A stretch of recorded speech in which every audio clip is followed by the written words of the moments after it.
Hello, and welcome to the Assessment Alchemist, the podcast where we transform the daunting world of assessments into a journey of empowerment and achievement for educators and students alike. I'm Tina Wiles, your guide in this quest to conquer test anxiety and unlock the secrets of effective test preparation. Let's dive into today's topic and discover how we could turn educational challenges and into opportunities for growth and success. Welcome to the Assessment Alchemist.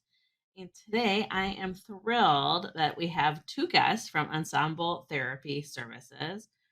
We have Jacqueline Ragan, the Assistant Director with Schools, and Ashlyn Champagne, a Clinical Director. And your area of expertise, if I'm correct, is the working with neurodivergent students. Correct. That's what we do. That's what we do. So it's really cool to be able to just work in that space and work with neurodivergent folks, whether it be in a clinic, in schools, or in the comfort of their own home through remote care. Awesome. And then what do you both like do individually, like in that process of helping people? So I'll start if that's okay. So Mhm. I'm our clinical director. I have been with our team for 7 years now. So I've been here for a while and I really, really enjoy it. One of the cool things that I say about me and that I always tell folks, and I feel very comfortable saying this, I have ADHD, so I am neurodivergent myself, and I find it's very humbling to be able to work in a space that I find so near and dear to my heart because so many of the kids and so many of the teenagers that I work with, that was me. I was that kid who was struggling, who, maybe did really well in school, but struggled socially or struggled overshared, like, right? We call it info dumping, where got into a conversation with someone and maybe shared a little too much that you're just a little uncomfortable with. So that for me has been really cool to be able to just work in the space that impacts folks just like me. And personally, I have 7 nieces and nephews, of which 3 of them have ADHD.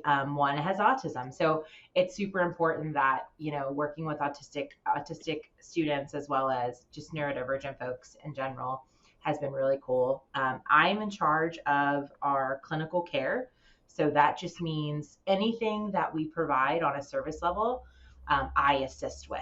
I assist with our clinic based services, our remote care services, and then also like working with Jacqueline over at the schools division within those school services as well. So that's a little bit of me. And my colleague here, Jacqueline, who's a rock star, I'll let her take it over now. So I'm Jacqueline Ragan. Again, I'm the assistant director with school programs with Ensemble. I'm going to be here for almost about a year in August. I can't believe it's been that long already. Wow. What I do here is I build relationships and strategic planning with our district partners in our region all across California, trying to establish those relationships and making sure we're finding services that support their school sites. In services, I mean working for mental health, our para educators, finding BCBAs for them. We're really trying to build a team for the districts and for our partners. Not necessarily saying we're like a staffing agency, but we're more than that. We bring a lot to the table, and we bring a strong team of our background. My background is in behavioral health, so I have a master's in curriculum instruction, applied behavior analysis, and so I have a strong background in working with individuals with disabilities and highly autism and using AAC devices. So we really try and bring our experiences with us to work with our partners and just collaborate and share how we can support their students and what we need to do in order to build them an effective team by meaning like continuous training in certain areas of data collection or crisis intervention strategies, or trying to just listen to what they need and create that team for them and just continue education ongoing effectively. Wonderful, wonderful. As you guys were talking, I had thought of just a super basic question. Just in case we have parents that aren't experienced with some of the language, neurodivergent and neurotypical are kind of thrown around like buzzwords right now. What does it mean to be neurodivergent? It basically means anything that is an offset, right? Your brain, when you look at neuro, we take, I'm all about, I love geeking out over terminology, right? So neuro is of your brain, right? So it's something to do with brain. So neurology is study of brain. So neuro itself is brain. Divergent means it's slightly different from typical, right? So basically all neurodivergent means is that your brain processes information differently. So that's all it is. It can be so many different ways. A lot of times it's associated. So neurodivergent is primarily associated with autistic people, ADHD. I'm always like ADHDers, and a lot of people are like, Ashlyn, that's not okay. So, for example, like autism, ADHD, dyslexia, they're all forms of neurodivergence. And that's basically what it means. But I'm like all about breaking down the words. Like Yeah, Mhm. I'm yeah. such a speechy, and I want to be like, you break down the words, you talk about what each piece is, but that's all it means. It's just your It brain processes information different. Mhm. does generalized anxiety disorder fall under that too? Yes, it does. Yes, it Awesome. does. Anxiety disorder as well as schizophrenia, and a lot of the different mental health falls within that neurodivergent category as well.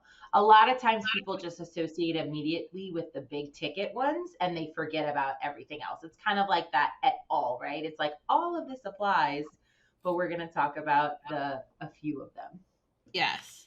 Awesome. Thank you so much. What are some common misconceptions about neurodivergence in children that you encounter within the schools? Ooh, oh man, this is one. Mhm. For me, a lot of it, whoo, Woo! it's a lot of times it's treated as a behavior Mhm. concern, right? So like that's the immediate is okay. So I'm going to use ADHD for example, right? That's one that I'm just gonna. Sometimes what'll happen is Timmy or Tommy has a hard time controlling themselves in the classroom. So it could look like behavior control. It could look like uniformity of presentation in the sense of, oh, I've seen this kid, this autistic kid, but this kid over here doesn't present like this kid. So there's this idea that every kid that's neurodivergent looks the same, and it's not. Everyone is different. Everyone has slightly different nuances to the way that their brain works. And so there's this misconception that you've seen one kid with autism, you've seen them all. Like you've seen one autistic individual, you've seen one person with anxiety disorder, you've seen one person, but we all know it's 2024. I feel like everyone knows that like our therapists can tell us that each one has all these different nuances. And I think sometimes in school, sometimes is our over reliance on labels, if that Mhm. makes sense. Yeah. So Yeah. Yeah. we're quick to apply a label to this kid, and then it's, oh, they're going to need these services, or they're going to immediately need, maybe they need to be pulled out for services. Instead, let's look and see what kind of accommodations can we make in the Mhm. classroom for this kiddo. Like, do they need, if they're struggling with attending in the classroom, do they need modified seating? Do they need a fidget available to them? That way they can just fidget while the teacher's talking. Are there other things that we can do to allow them to have greater success in the classroom? Sorry, Jacqueline. I know these are areas that I like tend to jump right in and I'm always super No, excited yeah. about. Um, That's but point. It's like point on. I mean, again, within the classroom, I mean, there's so many things that a teacher needs to think about when creating their space for their individuals that they're working with, right? I mean, again, how you're saying we need a sensory area probably for individuals with sensory integration needs, or they need a place to be able to self-regulate in if they're engaging in a behavior. So using accommodations or modifications pertaining to that specific individual. So working as an IEP team together to establish those and creating goals that are effective, and encouraging parents to be on board, and making sure that we're providing parent resources and parent guides, and for generalization purposes and for support at home, so the student is using those what we're doing in the classroom as well as home, so parents are on board, and that we have a strong team, so the student is going to be able to thrive in the environment that they're in their classroom with their peers. Yeah, no, absolutely. Like spot on with everything that you're both saying. And as a parent of a neurodivergent eighth grader, the and he's actually twice exceptional, right? That's what they call it, right? Yeah. When they're Yep. gifted, Yep. right? Um, and the confusing the behavior Mhm. with the issues, right, of the anxiety, in that it blows me away that when the teachers or the like IEP team is able to help like regulate that, like, right? Like he has been Mhm. able, like we've been able to put things in place that he has the ability to like carry a backpack, right? Like just like little things that all of a sudden, like now all the anxiety of trying to run to his locker is gone and he gets to carry his backpack. So right. And then when you think about it from a teacher point of view and you have your 25 to 30 students in the room and you're trying to make sure that you're doing the proper accommodations for everybody, they're rock stars. Yes, absolutely. I mean, They it's are. and again, where we come in too is like building that, if that student has a para or or a RBT, making sure that they are aware of their accommodations and modifications, and what are they, what are they working on, like, making sure that they're having those conversations in the classroom, so everyone's in on the same team and we're working for the same goal, and the goal is, to make sure that that student is safe, and just effectively being able to understand how to learn in the environment that they're working in. Yeah, and I must say that as the adults are modeling that behavior and making sure Mhm. that the things are being done appropriately for each individual, all of those kids are watching it. Mhm. And my been blown away that my son has become such a good advocate for himself and will ask me things like he texted me the other day when he was in school and said there's a sub in math and I know I can test in different locations, but I'm wondering if it's okay if I can use a different location today to do our in-class work. And I was like, yeah, I think you'll be fine with doing that. But right? But that That's Awesome. like awesome. because Yes. yeah, That's yeah, huge, like advocacy, right? So that's yeah. one for me. Like, uh, And when a kid, I promoting like that got self chills. yeah, promoting Self that advocacy. promoting student self-awareness, and being able to exactly how you said, model that effective behavior, so then we want to replace, those behaviors. We're not going to change them, but we can replace them with, more appropriate behaviors for them to use with their peers and just everyday life. So Yes. Oh my gosh. And this is the kid that was like we were just I was talking about with my husband the other day. Like so he's in 8th grade now. In 6th grade, he pretty much like did school avoidance from like now, like the beginning of May through the end of the school year. Like it's like a different kid. Yeah, so it's amazing. I'm like, look at him. He's like, no, this is my accommodations. Like it's I love um that. I love that. so, what are some key indicators that a child might benefit from neurodivergent specific counseling? Ooh, hoo, hoo, hoo, hoo. So this is one. It's so many kids nowadays. There's so many early indicators where, like I said earlier, it's 2024. All of us at some point, like it's so acceptable. Everyone needs counseling at some capacity at some point in their life, right? mhm. If we can get it, if it can be early identified, that's huge.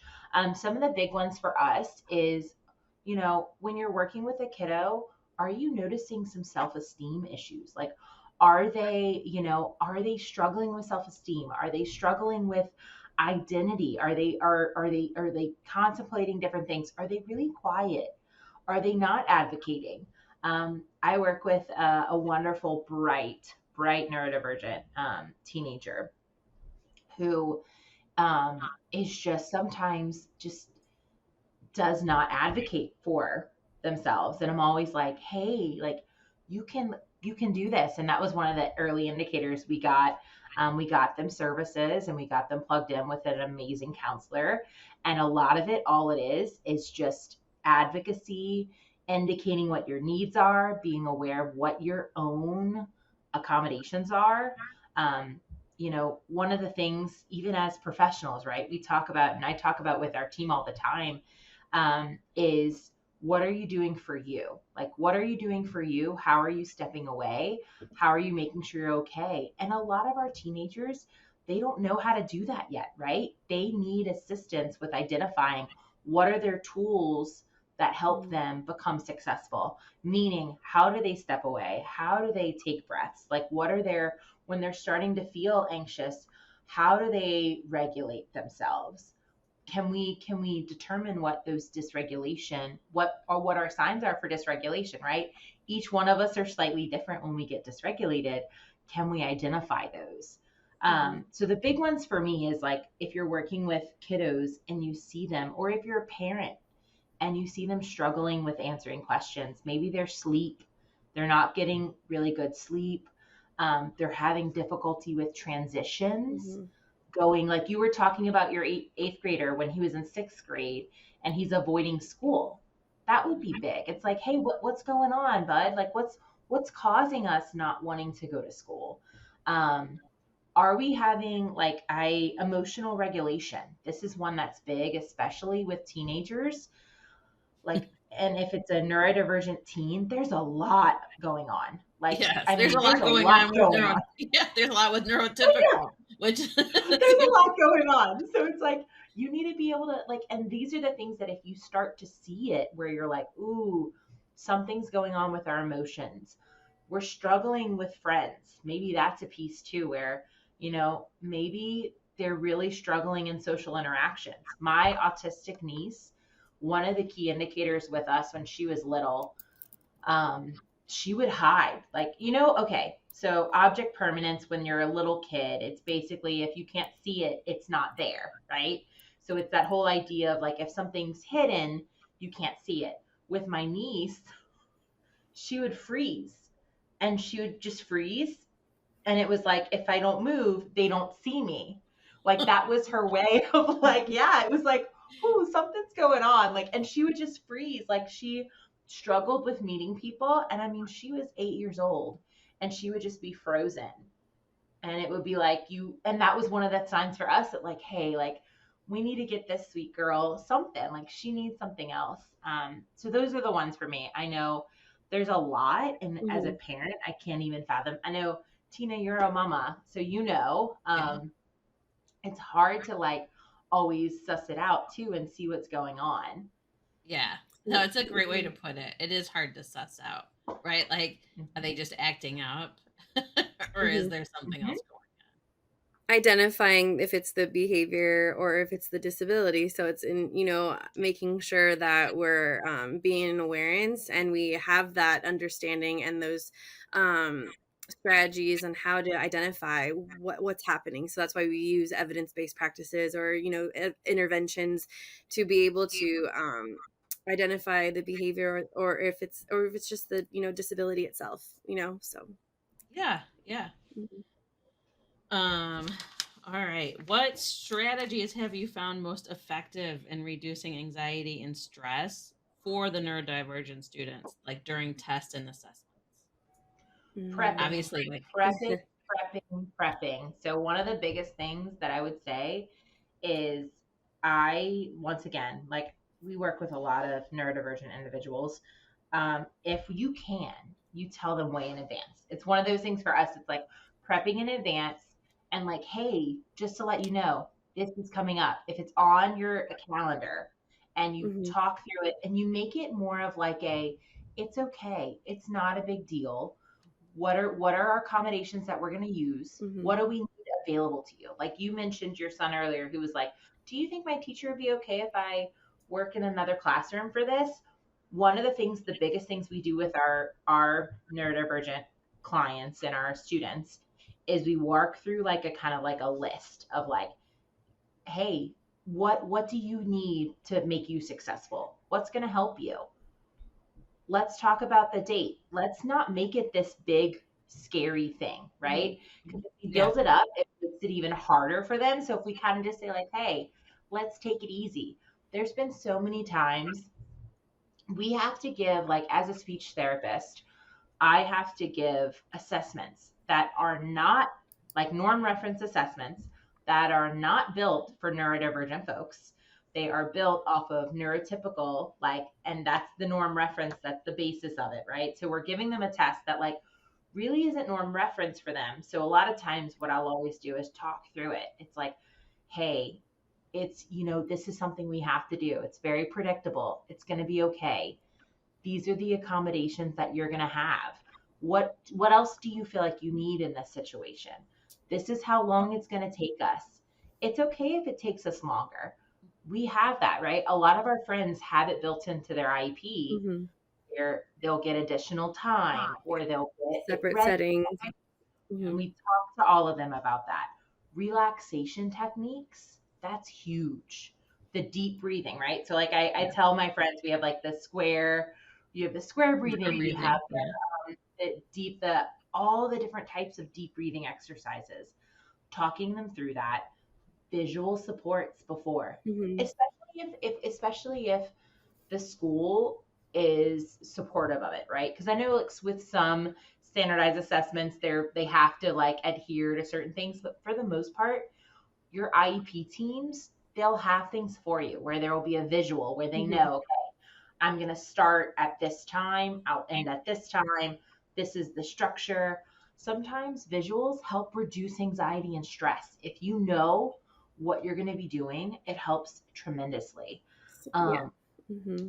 Like and like priming and antecedent strategies. So we use that's an evidence-based, visual schedules, visual supports, timers. I mean, there's so many things, making sure that they know their calming techniques that they're utilizing throughout this, taking or transitions. I mean, there's so many things that we can do to help prevent them from engaging and, or just possibly just having a meltdown. So I mean, there's so many things that we can do to prime and support them, and just continue to keep them on the same, how do you say, the same schedule, like just I can't think of the word right now.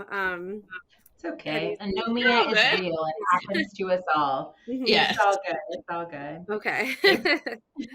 One of And the I was gonna oh, say real sorry. quick, the more you could say about the structure too, is gonna help. Like what exactly how many questions are multiple choice? How many are open ended? Do I have true fault? Right? Like the more Yeah, details that can be given about the structure of the exam, um, help. yeah. It's right. It takes away the unknown. We don't know what the question is Yes, gonna say, but the more that we yes. can know about the test beforehand, the more it'll help. And the more you can give like test prep, right? So like one of the things that I did, I keep going back to one client. It took me a while, and we kind of did it in chunks, right? So it was like because sometimes with test taking, it could be 4 hours of like just gnarly. I go back to even, I'm neurodivergent. The first time I took the GRE, I studied like my life depended on it and I did terrible. I bombed. I left and I was just so, and I mean, this was, I don't know, 10, 12 years ago. I was distraught. I was like so upset because I did all the test prep. I was ready. I did everything. I got 10 points off of what I needed for graduate school. And then I go in the next month and was like, okay, I've already taken it and like really just focused on like positive self talk. And this is like, I can even think back to like at the time being so young and like, okay, like I used noise canceling headphones, because even at that time they allowed you to use them. So I had my noise canceling headphones. I had like big self-talk. I did the whole, okay, I know how many questions are in each section. I go in, I do the first ones I know first. Then you do the second pass, right? So I did all of those like strategies, and I didn't really like, between the 2 months, I didn't prep as much as that first time. And I was like, hey, like you got like, I think because I was more so self-talking myself through it, if Yeah. that makes sense, that I was Yeah. like, I got what I needed. And then I did 10 points. I got 10 points higher to the point where I was like, okay, sweet, I'm done. I never had to take it again. Like it was Yeah. over. Yeah. But No, I I can't think about imagine it. like the same kind I of think about it thing. like a pyramid, and the fight or flight response, right? Like when we're in that, you're up at the top of the content and like what your knowledge is down here. And when you're in fight or flight, you're stuck up at the top. And you're like mentally, you don't realize it, but your body is like, I'm trying to survive. So who cares what the answer to this question is? Yeah. And you can't access that content. So like you said, like going through the strategies and like the positive self-talk and just like completely changing your mindset going into it instead of being in the panic state, right? Of, oh my gosh, there's so much information that I have to know when I take this exam. Exactly. Yeah. That's Breathing. exactly it. It's like Yeah, Yeah. that deep breathing breath. through it. Yep. Yeah, I like that how exactly. Ashlyn had said, yeah, that's like what I used to do in my test taking time was like going to ones I knew first, and I felt confident. I felt great. I know how to answer this, and then moving on to the next ones, and the harder ones. And so that's what we try and train and teach our students, like it's going to be okay. You have strategies that we're showing you how to do, just making sure that you walk through it, you talk yourself through it, and everything's going to be okay. And I think the timer is the hardest part, like, oh, it's time. Sounds like her friend is ready. You're okay, Jacqueline. It's okay. No worries. Life happens. Your little one is still just saying, "Hey, mom, I don't feel the greatest." Poor Jacqueline. I'm gonna give a quick story, Tina. So she, Yeah. poor thing, has been going through, like, I think it was, she was sick, then her son was sick, then her husband, then she was sick, then now her little one, and it just cycles. Which I know that you, Tina, you said the same thing. Sometimes it's like, when the sickness comes in your house, it's just Yeah. as you ride the wave of life kind of flowing through. I will tell you, it gets better as the kids get older, and that like I'll look back on like Facebook posts from like 12 years ago or whatever, right? Like when I have 4 kids, so when I was like in the thick of it, I'll be like, oh my gosh, it's been a month and a half of someone being sick in our house, and I watch. When is this leaving? I know. My sister has 4, and that's how it is for her. Like she's got, like, it never ends. And it's getting better because they're getting older. Like the youngest 2 are 7 now. Yeah. But it's wild. It's like this wild ride for them. So yeah, Jacqueline, it'll get better. It'll get better. It doesn't feel like it at the time, but I swear Yeah, it does. sorry. We're going. It's almost at the end, but yeah, it's where the sickness is just going through us right now. Um, all right. You've already shared this a little bit, but if you could share a success story when we're integrating neurodivergent counseling into a school made significant differences for the students. Yeah, so I'll take first crack. So one of the things that's been really cool is when you work together for a student. So we have a phenomenal neurodivergent student that we work with. And so realistically, it was, oh my goodness, we've worked with this student 7 years, I think. It's been a long time, 6, 7 years. It's been a while. Um, got into counseling, neurodivergent focused counseling, probably about 3, 4 years ago. And one of the biggest things is, so this student was accepted to college. Prior to this, so student is autistic individual, really struggled with self-advocacy, struggled with self-esteem, struggled with just significant bouts of um, anxiety, depression. There's a lot going on. Also, too, you figure high school during COVID, like I mean, that's hard. That's Yeah. hard. I could not even fathom that. And so really realized, saw the signs, parents saw the signs and was like, hey, team, we need to do something about this. And so got them plugged in with neurodivergent counseling, and it was just really successful working with so having someone outside of school and inside of school working together, and that was really key. They had their like in team, so IEP team working alongside their like medically based team as well.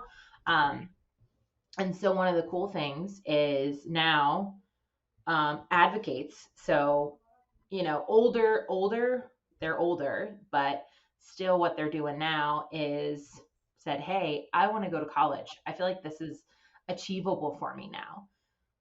Enrolled in college. Like 4 years ago, 5 years ago, I don't think that we thought, like, honestly, even like sitting back for me, I was like, oh, like, okay, we thought potentially even, hey, what does this look like after? What does this look like post school? Will they be able to do this? And now enrolled in his classes, like ready to go, working on like that, right? I'm It makes it amazed. so amazing. Yeah, and it really was just working with both sides of the team, where it was like the school team and the outside team working together, and him working with his counselor on, hey, I can do this, and really focused on how do you recognize the signs. So same kind of thing. So they struggle with anxiety and depression, and recognizing the signs when something's coming up, and they are causing them to be anxious, or it's causing them to have more of an episode. One of the things that he'll do is they'll immediately call their counselor, and they'll jump into a session, and it's super helpful because they know they have such a great bond. They've worked together for years now. And now it's kind of that, hey, you're almost going to graduate. It's time for them to spread their wings, and already got them plugged into the center at the school that offers at the college that offers the same supports. That way, those supports are transitioning from high Oh, school good. into college to make them successful. And that was the big thing too, is like that success story of making sure the bridge is happening. And the cool part is because for this client, they're doing both school services and like the outside clinical services. The clinical piece is going to continue to make sure kiddo lands very well, or like teenager, right? Almost adult. I've worked with this family so long that I'm like, they're all kiddos to me. And I'm like, no, no, no. Like, like when Yeah. I talk about kiddos, they're like much taller than me and all that now. And now they're going to land, and they're going to go to school and go to college and be super successful. Yeah, right? It's like clapping your hands. Like, Yeah. I love those. And I'm not saying that every person needs to go to college either, right? So Right. I have another success story where it was like, hey, they really want to go to this specific trade school, and they want to go and do hair. That's what they want to do. So it was like they got into the cosmetology school. They're working as like an intern for a cosmetologist. So that's cool too. Like, it doesn't have not, and this is the whole beautiful thing I would say, is not everyone's journey is the same, as long as Exactly. you know like what your success looks like and what you're shooting for. And that's Yeah. what's super cool.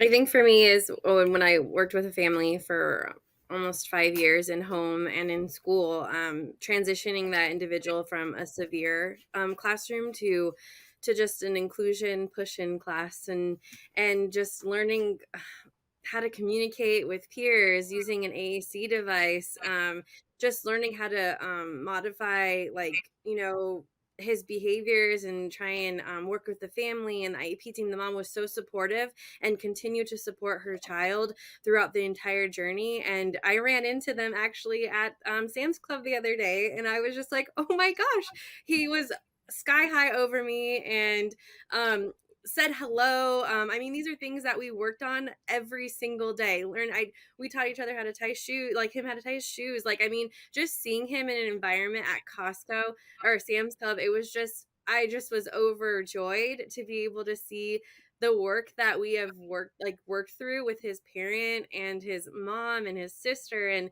it was an amazing experience for me. And just that's a story in itself, because I know the struggle that we've gone through and the family, and just to see him walking around saying hi, and it was amazing. So yeah. It's like the little things, right? Yeah, the Like, little things. yeah. Oh my gosh, yeah, and I always try and leave my students and my families with, like, just because it's something small, that's something huge. That's an accomplishment, because Right. this is anything that we do to help support our students, just even looking in your direction, calling their name and identifying who they are, that is an accomplishment. And I try and just leave in that, like, you're never going to see something big, it's never going to be huge, but throughout their life, they're gonna know that they've worked hard and they've overcome something, that just learning how to tie a shoe, or learning how to eat with a spoon, or just giving a hug and smiling, like, these are things that they're gonna, like, their families are gonna cherish forever. So yeah. Yes. Oh, well, I can't thank you guys enough for taking the time out of your schedules. I know we had a couple false starts, but I am so glad that you guys were able to be on with me. Did you have anything else that you wanted to add?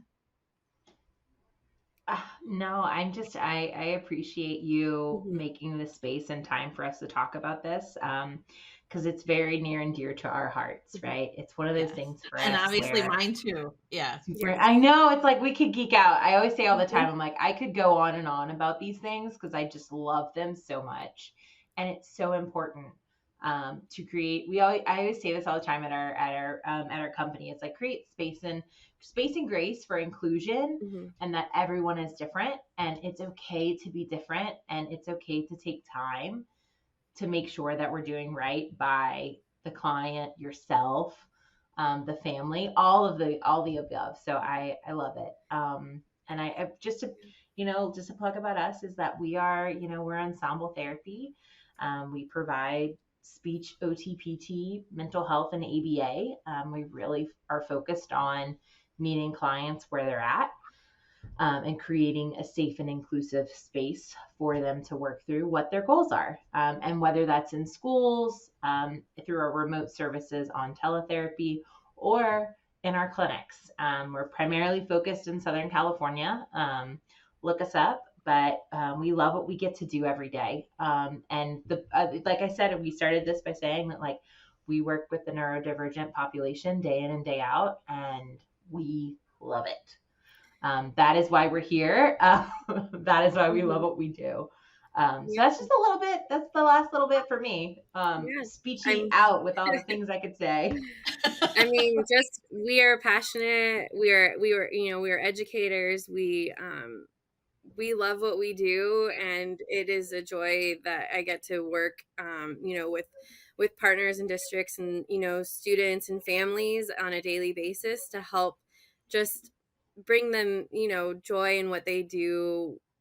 Everyone's different, and we're all in this together, and we're here to support in any way possible. So Well, again, thank you so much for taking the time with meeting with me today, Jacqueline. I hope your daughter's better. thank you. This is the end. The sickness be gone. Yeah. It's like shoo, shoo, Exactly. shoo. Yeah. Shoo, shoo, shoo. I love it. I love it. Well, thank you so much, Tina. We so appreciate it. And we hope you have a wonderful day.